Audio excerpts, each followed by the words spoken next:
Moja kati ya mazungumzo ambayo amezungumza katibu mkuu wa Chama cha Demokrasia na Maendeleo Chadema John Mnyika kwenye kikao cha watiania wa ubunge wa majimbo mbalimbali nchini kupitia Chadema na viongozi wa kitaifa wa chama hicho, hafla iliyofanyika makao makuu ya Chadema Mikocheni, Dar es Salaam, Alhamisi Aprili 3, 2025. Amesema katika sayansi na sanaa ya ushindi wa uchaguzi duniani, katika nchi zenye demokrasia iliyokomaa, kuna mambo manne ya msingi ya kuzingatia kwenye mchakato wake. Nayo ni mgombea, ajenda ya uchaguzi, organization ya kampeni na rasilimali.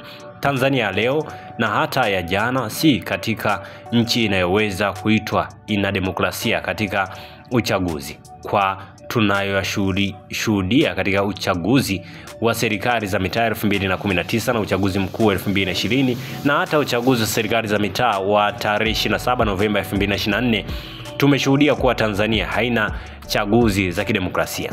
Katika mazingira ya nchi yetu iliyo, hatuwezi kwenda kwenye uchaguzi kama hatuna mabadiliko atakayowezesha kufanya uchaguzi wa haki na demokrasia.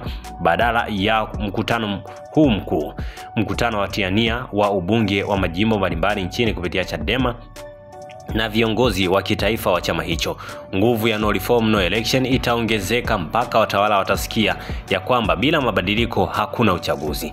Kwa hiyo hicho ndicho ambacho alikuwa amekizungumza John Mnyika kuhusiana na kile ambacho kimeonekana kuendelea kuunguruma kupitia Chama cha Demokrasia na Maendeleo Chadema.